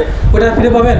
ওটা থাকবে না। আপনার আমল নামাও ঠিক সেরকম। আপনি অনেক নেকির কাজ করলেন, মাজারে গিয়ে সিজদা দিয়ে আপনার সমস্ত নেকি ধ্বংস করে দিলেন। আপনি শুধু নেকিই না, আপনার ঈমানটাই ধ্বংস করে দিলেন। আপনি শিরক করার মাধ্যমে আপনি কোনো বাবার দরবারে গিয়ে আপনি কোনো কিছু চাইলেন, সন্তান চাইলেন, আপনার সন্তান হয় না, কোনো মাজারে গিয়ে আপনি কী করলেন, সন্তান চাইলেন, কোনো পীর বাবার কাছে গিয়ে বললেন যে বাবা আমার একটা সন্তান দান করেন, আমার জন্য একটা সন্তানের ব্যবস্থা করেন, ছেলে কি মেয়ে। আপনার ইমানও শেষ, আপনার আমলও শেষ, দুটোই শেষ। এই অবস্থায় মারা গেলে আপনি মুশরিক অবস্থায় মারা যাবেন এবং কাল কিয়ামতের দিন আপনি চিরস্থায়ী জাহান্নামে হবেন। এই জন্য আমাদেরকে ইমান আকীদা আমাদেরকে বিশুদ্ধ করতে হবে, আল্লাহ তাআলা সম্পর্কে জ্ঞান অর্জন করতে হবে, এরপরে রাসূল সাল্লাল্লাহু আলাইহি ওয়াসাল্লাম সম্পর্কে জ্ঞান অর্জন করতে হবে। ইমানের যে মাসাইলগুলো আছে প্রত্যেকটা বিষয় সম্পর্কে আমাদের বিস্তারিতভাবে জ্ঞান অর্জন করতে হবে। এটা আমাদের জন্য ফরজ বিধান, এটা আমাদের ফরজ বিধান, এটা আমাদের কোনো নফল কোনো বিষয় না। বলতে পারেন যে হুজুর আপনারা এই আহলে হাদিসরা পাইছেন কি, খালি ইমান আকীদার কথা বলেন, খালি ইমান আকীদার কথা বলেন, তা আপনারা অন্য কিছু বলতে পারেন না। ভাই এটাই তো প্রথম, এটাই তো প্রথম। আল্লাহ তাআলা কোরআনে বলছেন কি ফা'লাম আন্নাহু লা ইলাহা ইল্লাল্লাহ, তো তুমি এই জ্ঞানটা আগে অর্জন করো যে আল্লাহ ছাড়া সত্যিকারের কোনো মাবুদ নাই। তো এটাই তো তাওহীদের কালেমা, এটাই তো কালিমাতুত তাইয়্যিবা, এটাই তো আকীদার মূল যে ভিত্তি। আপনি আল্লাহ তাআলা সম্পর্কে জ্ঞান অর্জন করবেন। আমাদের দেশে এখনও যদি বড় বড় মুফতি সাহেব, বড় বড় ইমাম সাহেব, বড় বড় খতিব সাহেব তাদের কাছে গিয়ে যদি বলেন যে আল্লাহ তাআলা সম্পর্কে, সে বলবে কি আল্লাহ তাআলা সব জায়গায় আছে। নাউযুবিল্লাহি মিন যালিক। এটা হচ্ছে হিন্দুদের বিশ্বাস। হিন্দুদের এত খারাপ বিশ্বাস নাই, হিন্দুদের এত খারাপ বিশ্বাস নাই। হিন্দুরাও বিপদে পড়লে বলে উপরওয়ালা তোমাকে দেখে নেবে। তা আমাদের দেশের অনেক হুজুরদের বিশ্বাস যে আল্লাহ তাআলা কোথায়, সব জায়গায় বিরাজমান। অথচ আল্লাহ তাআলা বলছেন কুরআনে অসংখ্য জায়গায় আল্লাহ তাআলা বলছেন আর রহমানু আলাল আরশি ইস্তাওয়া, যে আল্লাহ তাআলা আরশের উপরে আছেন। কোথায় আছেন? আরশের উপরে আছেন। অথচ আমাদের দেশে চলছে। তো বিশ্বাস যাদের, যদি কেউ বিশ্বাস করে আল্লাহ তাআলা সত্য কথা বলবে, সব জায়গায় বিরাজমান, ওই ব্যক্তি আর মুসলমান থাকবে না, তার ঈমান আর থাকবে না, শিরক হয়ে যাবে। কারণ আল্লাহ তাআলা কোরআনে বলছেন যে আমি আরশের উপরে আছি, আর আপনি বলতেছেন যে আল্লাহ না, আপনি সব জায়গায় আছেন। তাহলে কি আল্লাহর কথার সাথে আপনার কথা মিলল? এই জন্য ঈমান আকীদার সম্পর্কে আমাদের কী করতে হবে? জ্ঞান অর্জন করতে হবে। আর 8 নম্বর পয়েন্টে এটাই, সন্তানদেরকে প্রথমে সর্বপ্রথম সে কথা বলা শিখলে, কথা বলা নাও যদি শিখে, আপনি তাকে তাওহীদের কথা বলেন, আপনি তার কাছে তাওহীদের কথা বলেন। দেখেন একটা সন্তান যখন পৃথিবীতে আগমন করে তার কানে প্রথমে কী দেওয়া হয়? আযান দেওয়া হয়। কারণ কি? প্রথমে সে তাওহীদের বাণী তার কালেমার, তার কানের মধ্যে ঢুকবে। যে আল্লাহর কথা শুনবে আগে, আযানের ধ্বনি তার কানের মধ্যে যাবে। এটা হচ্ছে তার প্রথম কাজ। এটা এমনি এমনি ইসলাম এই বিধানটাকে দেয় না। এই জন্য দেখেন একটা হাদিস আপনাদেরকে বলি, যে সুনানে ইবনে মাজার 61 নম্বর হাদিস, জুনদুব ইবনে আব্দুল্লাহ রাদিয়াল্লাহু তাআলা তিনি বলছেন যে কুন্না মা'আন নবী সাল্লাল্লাহু আলাইহি ওয়াসাল্লাম ওয়া নাহনু ফিতিয়ান ওয়া হাযাবিরা, যে আমরা রাসূল সাল্লাল্লাহু আলাইহি ওয়াসাল্লামের যুগে যখন রাসূল সাল্লাল্লাহু আলাইহি ওয়াসাল্লামের সাথে থাকতাম, ওই সময় আমরা ছিলাম যুবক, বালক ছিলাম, আমরা বালক ছিলাম, যুবক ছিলাম, আমরা ছেলেপেলে মানুষ ছিলাম। আর কি করতাম? যে ফাতাআল্লামনাল ঈমান ক্বাবলা আন নাতাআল্লামাল কুরআন, আমরা কুরআন শিক্ষা করার আগে ঈমান শিক্ষা করেছিলাম। সাহাবী বলছেন যে রাসূল সাল্লাল্লাহু আলাইহি ওয়াসাল্লামের যুগে আমরা কুরআন শিক্ষারও আগে ঈমান শিখতাম।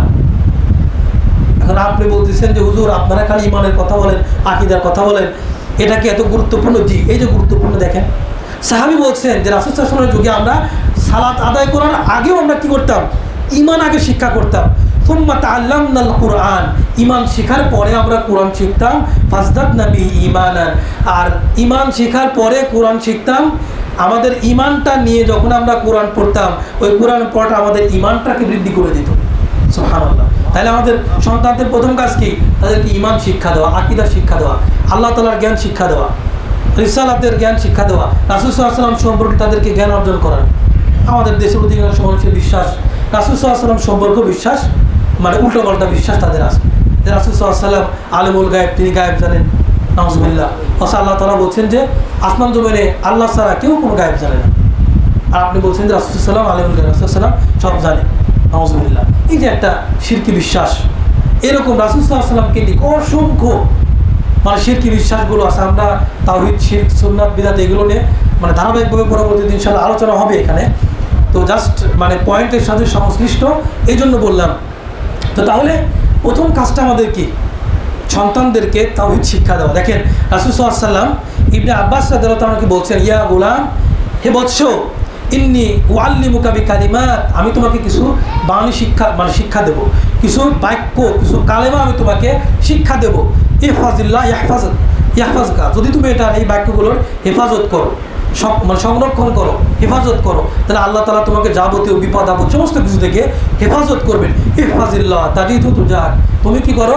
আল্লাহ তাআলার বিধিবিধানের হেফাজত করো। অর্থাৎ আল্লাহ তাআলার সংশ্লিষ্ট যত বিষয় আছে, আল্লাহ তাআলার প্রতি ঈমান, আল্লাহ তাআলার যে অধিকারগুলো, আল্লাহ তাআলার যে হকগুলো আছে, আল্লাহ তাআলা যেভাবে ঈমান আনতে বলেছে, আল্লাহ তাআলা সম্পর্কে আমাদের যে জ্ঞানগুলো অর্জন করার কথা বলা হয়েছে, সেইগুলো করলে আল্লাহ তাআলা আমাদেরকে কী করবেন? আল্লাহ তাআলা আমাদের যাবতীয় বিপদ আপদ সব কিছু থেকে আল্লাহ তাআলা হেফাজত করবেন। ইদা সাআলতা ফাসআলিল্লাহ, তুমি আরও কি করো? যখন কিছু চাইবে আল্লাহর কাছে চাও। কার কাছে? আল্লাহর কাছে চাও। দেখেন রাসূল সাল্লাল্লাহু আলাইহি ওয়াসাল্লাম ইবনে আব্বাসকে, ছোট বাচ্চাকে, বালককে শিক্ষা দিচ্ছেন যে বৎস, তুমি কি করো? যখন কিছু চাইবে আল্লাহর কাছে চাও। আপনি তো চাচ্ছেন আপনার পীর বাবার কাছে, আপনি চাচ্ছেন গিয়ে একটা মাজারের কাছে। রাসূল সাল্লাল্লাহু আলাইহি ওয়াসাল্লাম শিক্ষা দিলেন যে হে বৎস, হে ইবনে আব্বাস, তুমি কি করো? যখন কিছু চাওয়ার দরকার হয় আল্লাহর কাছে চাও। আর আপনি চাচ্ছেন পীরের কাছে। আবার পীরও বলে দিচ্ছে শয়তান যে তোমার কিছু দরকার হলে আমার কাছে চাও, কিছু হাদিয়া তওবা নিয়ে আসো। আপনি গরু, ছাগল, হাঁস, মুরগি বিভিন্ন কিছু নিয়ে, টাকা পয়সা সব কিছু নিয়ে বাবার দরবারে যাচ্ছেন, আর তার কাছে আপনি চাচ্ছেন। তাহলে রাসূল সাল্লাল্লাহু আলাইহি ওয়াসাল্লামের কথার সাথে আপনার কথা মিলল না, তার কারণটা শিরক হয়ে যাবে। এরপর রাসূল আরও বলছেন যে ওয়াইদা ইসতাআনতা ফাসতাইন বিল্লাহ, যখন তুমি কোনো সাহায্যের প্রয়োজন হবে, সাহায্য দরকার, আল্লাহর কাছে চাও, অন্য কারো কাছে কিছু চাওয়ার দরকার নাই। মনে রাখো, ওয়ালাম আন্নাল উম্মাতা লাউ ইজতামাউ আলা আন ইয়ানফাউকা বিশাইইন লাম ইয়ানফাউকা ইল্লা বিশাইইন ক্বাদ কাতাবাহু আল্লাহু লাক। যে শোনো, পৃথিবীর সমস্ত মানুষ যদি একত্রিত হয়, রাসূল সাল্লাল্লাহু আলাইহি ওয়াসাল্লাম বলছেন পৃথিবীর সমস্ত মানুষ এক হয়েছে তোমার ক্ষতি করার জন্য, তারা তোমার কোনো ক্ষতি করতে পারবে না যদি আল্লাহ তোমার ক্ষতি না চায়। আল্লাহ তাআলা তোমার জন্য যতটুকু লিখেছেন ততটুকুই পারবে। পৃথিবীর সমস্ত মানুষ যদি চায় তোমার উপকার করতে, কিন্তু তোমার লেখা আছে আল্লাহ তাআলা তোমার জন্য ক্ষতি লিখে রেখেছেন, আল্লাহ তোমার ক্ষতি চাচ্ছেন, আছে তোমার কপালে লেখা ক্ষতি, তাহলে পৃথিবীর সমস্ত মানুষ মিলে তোমার উপকার করতে পারবে না। এই জন্য আমাদেরকে যা চাইতে হবে আল্লাহর কাছে চাইতে হবে, কারণ আমাদেরকে দেওয়ার মালিকও আল্লাহ, আমাদেরকে না দেওয়ার মালিকও আল্লাহ। এই জন্য আমাদের চাইতে হবে আল্লাহর কাছে। চাইতে হবে কার কাছে? এটা হচ্ছে আমাদের দায়িত্ব, শুধু দায়িত্ব না, এটা হচ্ছে একটা ইবাদত। এরপরে 9 নম্বর হচ্ছে কোরআন শিক্ষা দেওয়া। কি শিক্ষা দেওয়া? সন্তানদেরকে কোরআন শিক্ষা দেওয়া, এটা খুব গুরুত্বপূর্ণ। রাসূল সাল্লাল্লাহু আলাইহি ওয়াসাল্লাম বলছেন যে সহিহ বুখারীর 5027 নম্বর হাদিস, খায়রুকুম মান তাআল্লামাল কুরআনা ওয়া আল্লামা, তোমাদের মধ্যে সবচাইতে উত্তম ব্যক্তি হচ্ছে সেই ব্যক্তি যে নিজে কোরআন শেখে এবং অন্যকে কী করে? শিক্ষা দেয়। এরা হচ্ছে সর্বোত্তম ব্যক্তি। এই জন্য সন্তানদেরকে কী করতে হবে? কোরআন শিক্ষা দিতে হবে। আমরা আমাদের সন্তানদেরকে বাংলা, ইংরেজি, আইসিটি, ওই ফিজিক্স, কেমিস্ট্রি, অমুক তমুক, হাবিজাবি এইগুলো পড়ার জন্য দেখবেন হাজার হাজার টাকা খরচ করি। সন্তানদেরকে আমরা ওই যে গণিত, তারপরে ইংরেজি, এগুলো পড়ার জন্য আমরা কী করি? প্রাইভেট শিক্ষক রাখি, 2-4টা করে আমরা রেখে দিই, যে একজন এসে আইসিটি পড়াবে, একজন এসে গণিত পড়াবে, একজন এসে ইংরেজি পড়াবে। কত টাকা পয়সা সন্তানদের পিছনে আমরা এগুলো কী করি? খরচ করি। কিন্তু সেই আপনি কোরআন শিক্ষার জন্য মসজিদে তো ফ্রি কোরআন শিক্ষা দেওয়া, সেখানেও দেন না। আপনার টাকা থাকলে আপনি একজন হুজুরকে তার যে সম্মানী, উপযুক্ত সম্মানী দিয়ে, আমরা তো ওই জেনারেল সাবজেক্ট পড়ানোর ক্ষেত্রে তাদেরকে আমরা বেতন তাদের চাহিদা মতো দেই, অনেক বেশি দেই।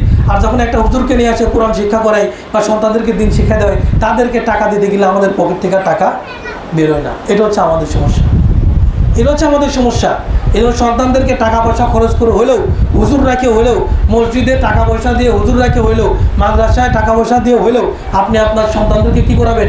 কোরআন শিক্ষা দেওয়াবেন। এটা আপনার উপরে একটা ফরজ দায়িত্ব। এরপরে 10 নম্বর হচ্ছে উত্তম চরিত্র শিক্ষা দেবেন। উত্তম চরিত্র কীভাবে শিক্ষা দেবেন? আপনি নিজে উত্তম হবেন, আপনার নিজের চরিত্র ভালো করবেন। কারণ সন্তানেরা কী করে? পিতামাতাকে দেখে কিন্তু অনুকরণ করে। দেখবেন যে যেই সংসারের মধ্যে স্বামী স্ত্রী বেশি গালাগালি করে, বেশি বকাবাজি করে, দেখবেন তাদের সন্তান তত বেশি বকাবাজি শিখে। এটা আপনি খেয়াল করে দেখবেন, আমার কথা আপনি মিলিয়ে দেখবেন। আমি অনেক দেখেছি, যেই পিতামাতাগুলো বকাবাজি গালিগালাজ বেশি করে, ওই সন্তান যখন বাইরে যায়, বাচ্চা কাচ্চার সাথে খেলতে যায়, দেখবেন কিছু একটা হলে ওই গালিগুলো তার সাথে প্র্যাকটিস করে। আবার ওইখান থেকে যদি কোনো গালিগালাজ শিখে আসে, এদিকে এসে আবার প্র্যাকটিস করে। এই জন্য সন্তানদেরকে উত্তম চরিত্র, আদব, আখলাক এগুলো কী করতে হবে? শিক্ষা দিতে হবে। হিংসা, বিদ্বেষ এগুলো থেকে দূরে রাখতে হবে। এরপরে 11 নম্বর হচ্ছে সন্তানদেরকে আদর করা। যে জিনিসটা আমাদের মধ্যে অনেক সময় থাকে না। অনেকগুলো সন্তান হওয়ার কারণে, যে কোনো কারণে হোক, অনেকের মধ্যে সন্তানকে আদর করার মানসিকতা থাকে না। দেখেন সহিহ বুখারীর 5997 নম্বর হাদিস, যে আকরা ইবনে হাবিস বলতে তিনি বলছেন যে একবার রাসূল সাল্লাল্লাহু আলাইহি ওয়াসাল্লাম হাসান ইবনে আলীকে চুমা খেলেন।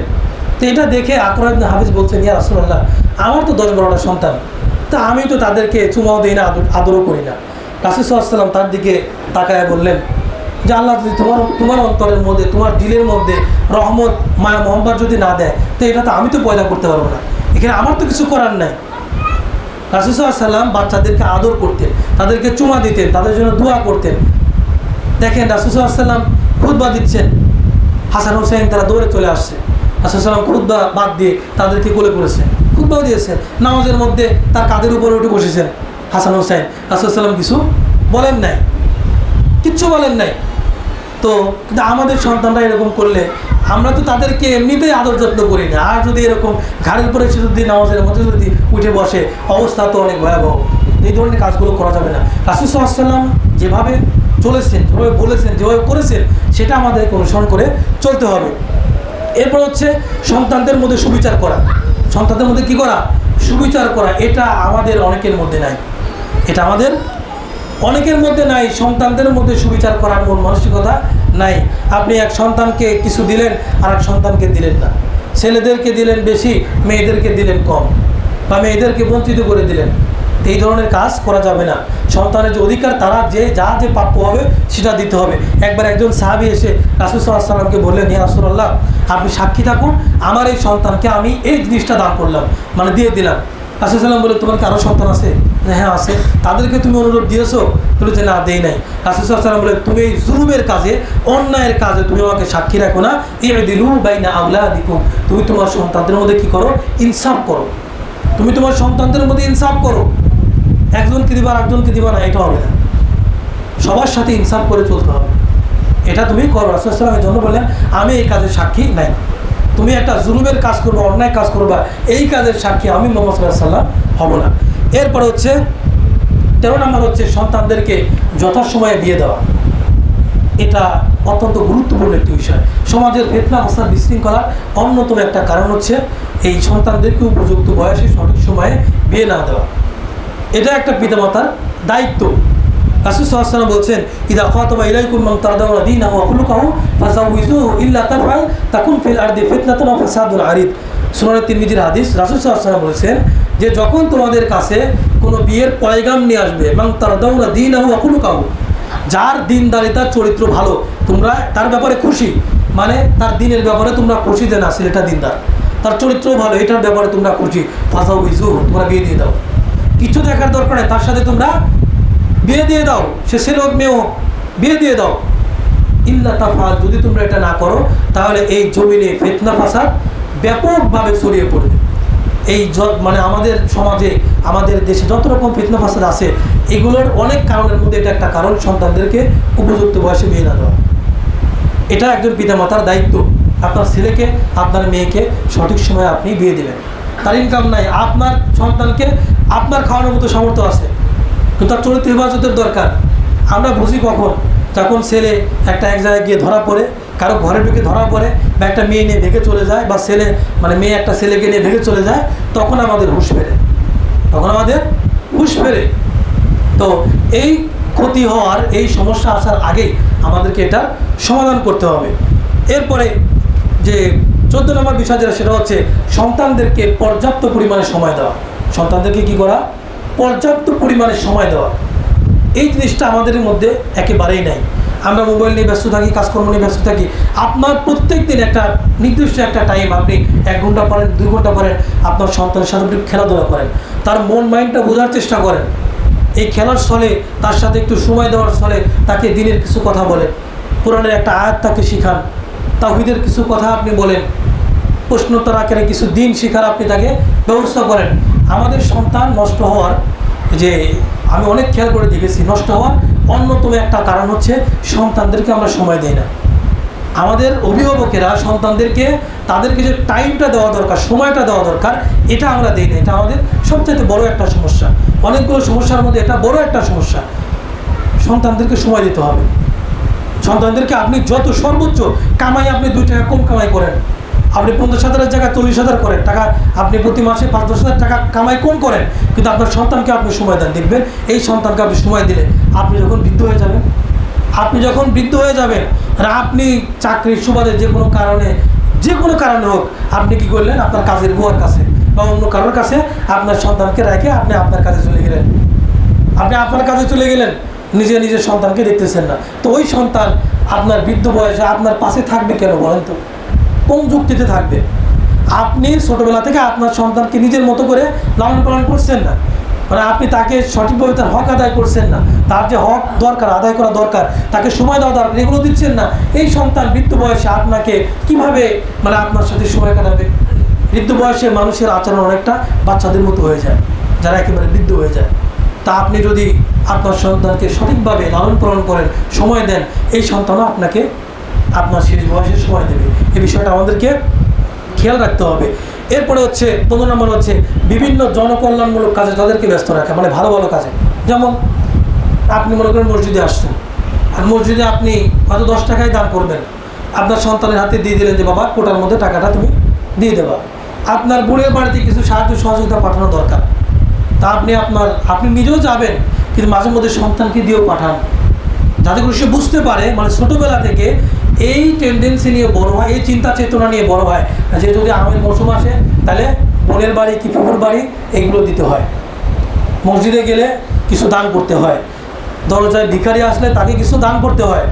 আপনি ছোটোবেলা থেকে জনকল্যাণমূলক কাজকর্ম করার মাধ্যমে তাকে অভ্যস্ত করে দেখবেন যে এই সন্তান বড় হয়ে এই নেকির কাজগুলো, ভালো ভালো কাজগুলো জারি রাখবে।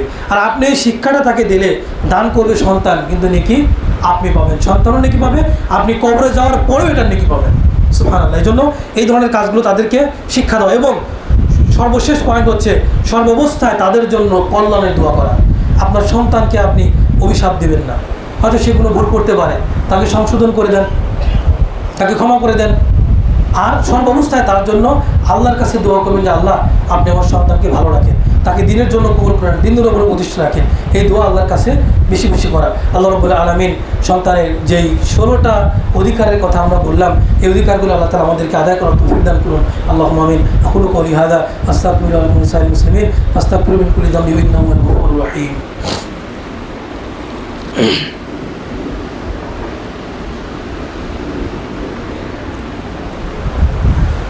আলহামদুলিল্লাহ ওয়াহদা ওয়াসসালাতু ওয়াসসালামু আলা মান লা নাবিয়্যা বা'দা, আম্মা বা'দ। সম্মানিত উপস্থিতি, আমরা যেটা বলছিলাম যে সন্তানের অধিকারের ব্যাপারে, তো এখন প্রশ্ন আসতে পারে যে হুজুর আমরা সন্তানের অধিকারগুলো কেন আদায় করব? আদায় করলে আমাদের আরও কোনো লাভ আছে কিনা, বা না করলে কোনো ক্ষতি আছে কিনা, এটাও আমাদের জানা দরকার। দেখেন, কাল কিয়ামতের দিন যে সন্তানেরাই আপনার নেক সন্তান যদি হয়, আমি খুতবার শুরুতেই, অনেকে আপনারা ছিলেন না, যে একটি হাদিস আমি বলেছিলাম, রাসূল সাল্লাল্লাহু আলাইহি ওয়াসাল্লাম বলেছেন ইযা মাতা ইবনে আদম ইনকাতা আনহু আমালুহু ইল্লা মিন সালাসাতিন, যখন কোনো আদম সন্তান মারা যায় তার সমস্ত আমল বন্ধ হয়ে যায়, তো 3টা আমল ব্যতীত। অবশ্য অন্য হাদিসের মধ্যে আরও কথা আসছে যে যখন কোনো মানুষ এই দুনিয়া থেকে বিদায় নেয় তার অনেকগুলো আমল জারি থাকে, 10টা, কোরআন এবং হাদিস থেকে 10টা আমলের কথা আমরা জানতে পারি। এটা নিয়ে ইনশাআল্লাহ আলাদা একটা আলোচনা করবো অন্য কোনো একদিন। তো 3টা পয়েন্টের মধ্যে একটা হচ্ছে ওয়ালাদুন সালিহ ইয়াদউ লাহু, নেক সন্তান, নেক সন্তান যে আপনার মারা যাওয়ার পরে আপনার জন্য দোয়া করবে, এবং এই দোয়া আল্লাহ তাআলা কবুল করবেন। এর বিনিময়ে আল্লাহ তাআলা আপনাকে জান্নাতে উচ্চ মর্যাদা দান করবেন, জাহান্নাম থেকে আল্লাহ তাআলা আপনাকে মুক্তি দান করবেন। আবার সন্তানের অধিকার যদি আপনি আদায় না করেন, কাল কিয়ামতের দিন এই সন্তান আপনার জাহান্নামে যাওয়ার কারণ হবে, এই সন্তান আপনার জাহান্নামে যাওয়ার কারণ হবে। এই জন্য আল্লাহ তাআলা কি বলছেন, কু আনফুসাকুম ওয়া আহলিকুম নার, তোমরা নিজে জাহান্নামের আগুন থেকে বাঁচো এবং তোমাদের পরিবার পরিজনকে তুমি জাহান্নামের আগুন থেকে বাঁচাও। এটা আল্লাহ তাআলার অর্ডার। আল্লাহ তাআলা কোরআনের মধ্যে বলছেন যে তুমি নিজে জাহান্নামের আগুন থেকে বাঁচো, মানে জাহান্নাম থেকে বাঁচার জন্য যে কাজগুলো করা দরকার তুমি নিজে এটা করো, তোমার সন্তান সন্ততি পরিবার পরিজন যারা আছে তাদেরকেও এই কাজগুলো করাও। এটা হচ্ছে কোরআনের আদেশ, এটা আল্লাহ তাআলার আদেশ। এই জন্য এই কাজগুলো আমাদের করতে হবে। কাল কিয়ামতের দিন হয়তো আপনার সন্তান তাকে যদি দিন শিক্ষা না দেন, তারা বলবে রব্বানা আরিনাল লাযীনা আদাল্লানা মিনাল জিন্নি ওয়াল ইনস নাজআলহুমা তাহতা আকদামিনা লিয়াকুনা মিনাল আসফালিন। তারা বলবে, হে আমার প্রতিপালক, আমাদেরকে ওই সকল মানুষদেরকে দেখায় দিন যারা দুনিয়াতে আমাদেরকে পথভ্রষ্ট করেছিল, তাদেরকে আজকে আমরা পায়ের নিচে পিষ্ট করে আমরা জাহান্নামে যাব। নাউজুবিল্লাহ মিন যালিক। একবার চিন্তা করেন, কাল কিয়ামতের দিন আপনার সন্তান যদি আপনাকে পায়ের নিচে পিষ্ট করে আপনাকে, মানে আপনার বুকের উপর পাড়া দিয়ে যদি আপনার সন্তান জাহান্নামে যায়, তাহলে এর চাইতে লজ্জাজনক, এর চাইতে দুঃখজনক, এর চাইতে কষ্টদায়ক আর কোনো বিষয় হতে পারে? এই জন্য মা বোনদেরকে বলবো যে আপনারা আপনাদের সন্তানদেরকে লালন পালনের ক্ষেত্রে আপনাদের ভূমিকা সবচাইতে থাকবে বেশি। এই জন্য আপনাদেরকে দিন মেনে চলতে হবে, আপনাদেরকে নিজেদেরকেও জান্নাতি মহিলা হতে হবে এবং সন্তানদেরকে, পরিবারকেও সেরকম জান্নাতি একটা পরিবার করতে হবে। রাসূল সাল্লাল্লাহু আলাইহি ওয়াসাল্লাম বলেছেন নারীদের ব্যাপারে যে ইযা সাল্লাতিল মারাতু খামসাহা ওয়া সামাত শাহরাহা ওয়া আতাআত ফারজাহা ওয়া হাফাযাত ফারজাহা রাসূল সাল্লাল্লাহু আলাইহি ওয়াসাল্লাম বলছেন, যখন কোনো নারী, যখন কোনো মহিলা 4টা কাজ করবে। কয়টা কাজ? 4টা কাজ। মা বোনেরা মুখস্থ রাখবেন। 1 নম্বর হচ্ছে ইদা সাল্লাতিল মারাতু খামসা, 5 ওয়াক্ত সালাত আদায় করবে। ওয়া সামাত শাহরাহা, রমজান মাসের 1 মাসের যে ফরজ সিয়ামটা পালন করবে। এরপরে ওয়া হাফিজাত ফারজাহা, তার লজ্জাস্থানের হেফাজত করবে, পর্দায় চলবে, নিজে পর্দায় থাকবে। এরপরে ও আতাআত জাওজাহা, তার স্বামীর আনুগত্য করবে। এই 4টা কাজ যেই মহিলা করবে, যেই নারীরা করবে, রাসূল সাল্লাল্লাহু আলাইহি ওয়াসাল্লাম বলছেন কিলা লাহা উদখুলিল জান্নাহ মিন আইয়ি আবওয়াবিল জান্নাতি শি'তি। কাল কিয়ামতের দিন আল্লাহ তাআলা বলবেন যে ওহে নারীরা, তোমরা এই 4টা কাজ, যে সকল নারীরা এই 4টা কাজ করেছো, মুসনাদ আহমদের হাদিস, যারা এই 4টা কাজ করেছো, জান্নাতের সমস্ত দরজা খোলা, তোমাদের যে দরজা দিয়ে ইচ্ছা তোমরা সেই দরজা দিয়ে জান্নাতে প্রবেশ করো। সুবহানাল্লাহ। এটা হচ্ছে মা বোনদের জন্য মানে খুবই জান্নাতে যাওয়ার একটা সহজ একটা রাস্তা, 4টা কাজ করলে। এই জন্য এই কাজগুলো মা বোনদেরকে বেশি বেশি করতে হবে। এরপরে যে কাল কিয়ামতের দিন যে আমাদেরকে সন্তানদের হক আদায় করতেই হবে। আপনি দুনিয়াতে করলে কাল কিয়ামতের দিন এটার ফলাফল আপনি পাবেন। তো আমরা চাই না যে কাল কিয়ামতের দিন আমার সন্তান আমার বিরুদ্ধে কথা বলুক। রাসূল সাল্লাল্লাহু আলাইহি ওয়াসাল্লাম বলছেন যে কাল কিয়ামতের দিন হাফেজে কোরআনদের বাবা যারা থাকবে, মানে পিতামাতা যারা থাকবে, তাদেরকে নূরের, মানে কোনো হাদিসে আসছে যে নূরের মুকুট, কোনো জায়গায় আসছে যে নূরের যে চাদর, এরকম একটা কিছু পরানো হবে। রাসূল সাল্লাল্লাহু আলাইহি ওয়াসাল্লাম বলছেন দাউহু কাদাউ শামসি, এটার মানে উজ্জ্বলতা, এটার যে আলোর যে অবস্থা কেমন হবে, সূর্য যেমন আলো দিচ্ছে এরকম কিয়ামতের মান আলোকিত হয়ে যাবে। তাদেরকে এমন সম্মান দেওয়া হবে, তখন বলা হবে যে আল্লাহ আমরা কী এমন কাজ করেছি, কী এমন আমল করেছি যে যার কারণে আমাদেরকে এরকম সম্মান দেওয়া হচ্ছে। আল্লাহ তাআলার পক্ষ থেকে বলা হবে বিআখদি ওয়ালাদিকুমুল কুরআনা, কারণ তোমরা তোমাদের সন্তানদেরকে কোরআন শিক্ষা দিয়েছিলে, কোরআন হিফজ করাইছিলে, কোরআনের পথে চলতে তাদেরকে উৎসাহ দিয়েছিলে, তাদেরকে কোরআন অনুযায়ী তোমরা গঠন করেছিলে, যার কারণে আজকে কিয়ামতের দিন আমি আল্লাহ তোমাদেরকে এরকম সম্মান আমি প্রদান করলাম। এই জন্য আমাদের সন্তানদেরকে আপনি ডাক্তার বানান সমস্যা নেই, আপনি ইঞ্জিনিয়ার বানান তাতেও সমস্যা নেই, ইসলামটা নিষেধ করে না, কিন্তু তাকে আপনি দিন শিক্ষা দেন। আপনি দিন শেখানোর পাশাপাশি সে দিন শিখবে, আল্লাহ তাআলাকে জানবে, ইসলামকে জানবে, সমস্ত কিছু জানবে, তারপরে আপনি তাকে ইঞ্জিনিয়ার বানান, যাই বানান, এটাতে ইসলাম কোনো নিষেধ করে না। আপনি দিন শিক্ষা দেন যাতে করে সে আল্লাহকে জানে, দিন এবং দুনিয়া উভয়টা তাকে শিক্ষা দেন। আল্লাহ রাব্বুল আলামিন আমাদের সন্তানদেরকে নেককার, পরহেজগার এবং দিনদার সন্তান হিসেবে আল্লাহ তাআলা গড়ে তোলার তৌফিক দান করুন। আল্লাহুম্মা আমিন। আল্লাহ তাআলা যেন আমাদের পরিবারকে জান্নাতি পরিবার হিসেবে গঠন করার তৌফিক দান করে দেন। আল্লাহ রাব্বুল আলামিন যেন আমাদের পরিবারের মধ্যে, আমাদের আত্মীয় স্বজন, পাড়া প্রতিবেশীর মধ্যে যেন সম্প্রীতি আমরা যেন বজায় রেখে চলতে পারি, সেই তৌফিক আল্লাহ তাআলা দান করুন। আল্লাহ রাব্বুল আলামিন যেন আমাদের জীবনের সমস্ত গুনাহ খাতা মাফ করে দেন। আল্লাহুম্মা আমিন।